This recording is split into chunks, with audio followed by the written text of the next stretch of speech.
Guys আজি আপোনালোকক মই কম মানে এবিবিত আপোনালোকৰ মানে কি এক্সট্ৰা মাৰ্কটো কেতিয়া যোগ হয়, ফিজিকেলৰ লগত যোগ হয় নে নহয়, আৰু আপোনালোকৰ ফিজিকেলত মানে ফিজিকেলত মেৰিট লিষ্টত আপোনালোকৰ নাম আহিবলৈ কিমান মাৰ্ক পাব লাগিব, ST SC OBC সকলোখিনি আজি আপোনালোকক এটা অনুমানিক আধাৰিতত আইডিয়া দিম।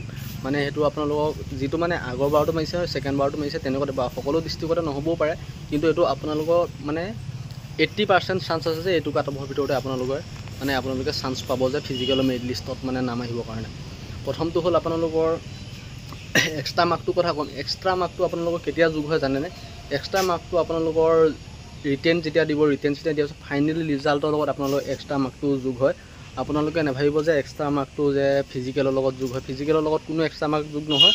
আপোনালোকৰ যিটো ফিজিকেলত মাৰ্ক পাব, যিটো মানে আপোনালোকে ফিজিকেল মানে দি ৰানিং, লং জাম্প, চিন আপ মাৰি যিটো ফিজিকেল মাৰ্ক পাব, তাৰ ওপৰত ভিত্তি কৰি আপোনালোকৰ ফিজিকেল মেৰিট লিষ্টখন মাৰিব। ত' ইমানে। আৰু ফিজিকেলত আপোনালোকে কিমান গুণ কেণ্ডিডেট মাতে যে জানেনে? 5 গুণ কেণ্ডিডেট মাতে। মানে আপোনালোকৰ পোষ্ট আছে কিমানটা?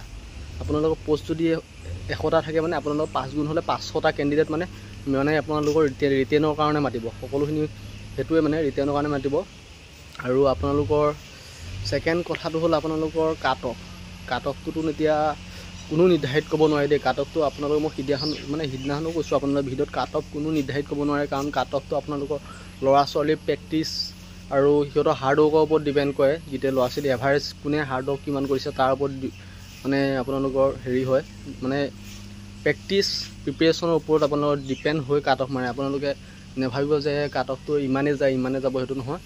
ল'ৰা ছোৱালীবোৰৰ প্ৰেক্টিচ কিমান সেইটোৰ ওপৰত। আৰু আজিকালি আপোনালোকে সকলোৱে গম পায়, চবৰে আজিকালি মানে কি আজিকালি কম্পিটিশ্যনৰ কথা কৈছোঁ। কম্পিটিশ্যন দিনক দিনে হাৰ্ড হৈ আহি আছে, কাৰণ আজিকালি চৰকাৰী চাকৰিৰ মূল্য কিমান হৈ গৈছে আপোনালোকে সকলোৱে গম পায়। প্ৰেক্টিচ সকলোৱে মানে আজিকালি প্ৰেক্টিচ কৰি আছে, চ' প্ৰিপেৰেশ্যন সেইকাৰণে পূৰা হাৰ্ড চলি আছে।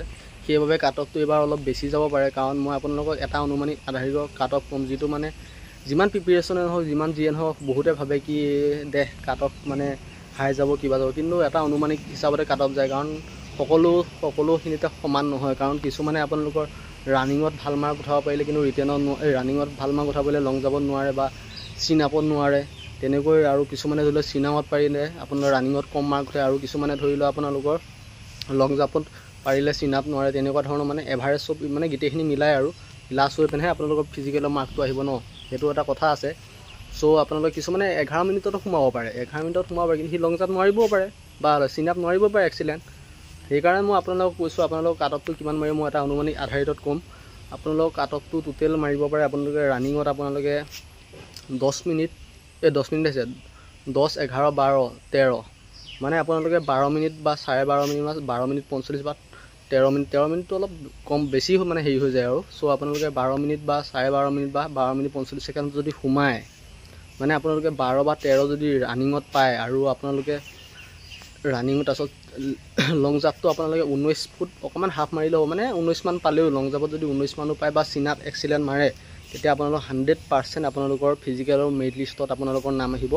মানে আপোনালোকে কিমান পাব লাগিব মই এটা অনুমানিক আধাৰিতত ক'ম। আপোনালোকৰ UBৰ কাৰণে পাব লাগিব, UBৰ কাৰণে আপোনালোকক কৈ দিছোঁ।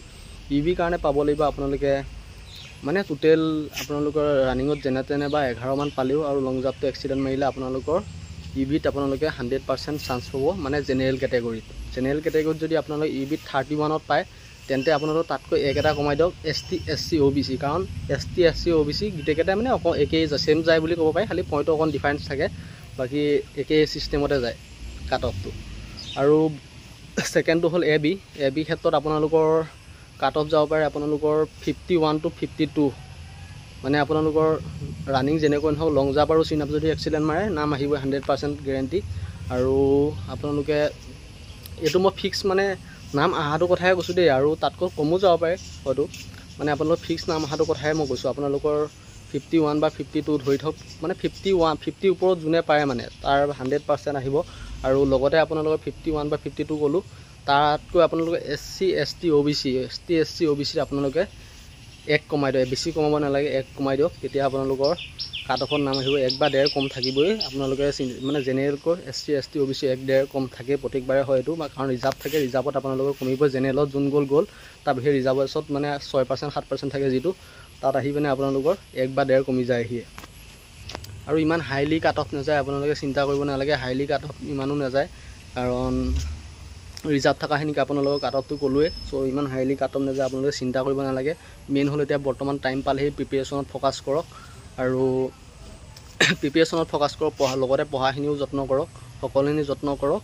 চ' ইমানখিনিয়ে ভিডিঅ'টো চাই কেনেকুৱা পালে জনাব। আৰু মানে কি কাট অফটো বেছি হৈ গ'লে এতিয়া বহুতে মানে বেয়া পায়, কাৰণ কিছুমানে কম মাৰ্ক পাব মানে লগীয়া থাকে বা কিবা থাকে, তেতিয়া মানে মোক মানে বহুতে বেয়া পায়। কাৰণ মই এইটো যিটো মানে অনুমানিক এটা আধাৰিতহে কৈছোঁ দেই, আপোনালোকে মোক বেয়া পাই লাভ নাই। যিটো মানে মোক জানো বা হেৰিৰ কাৰণে কৈছোঁ, আপোনালোকে মোক বেয়া পাব নালাগে। কাৰণ মই ভিউজ ল'বৰ কাৰণেতো মই কমকৈ কৰিতো মই ভিউজ ল'ব পাৰোঁ, মোক ভিউজ নালাগে ন। ভিউজৰ লগত মোৰ ইমান কথা নাই। কমকৈ লৈও মই আপোনাৰ কমকৈ কাট অফটো কৰি মই কি পাম আপোনালোকক? কমকৈ কাট অফটো কৰি আপোনালোকক উঠাই দি পিছত মানে কি নাৱত উঠাই দি ডুবোৱাহে হ'ব আৰু তেনেকুৱাহে হ'ব আৰু।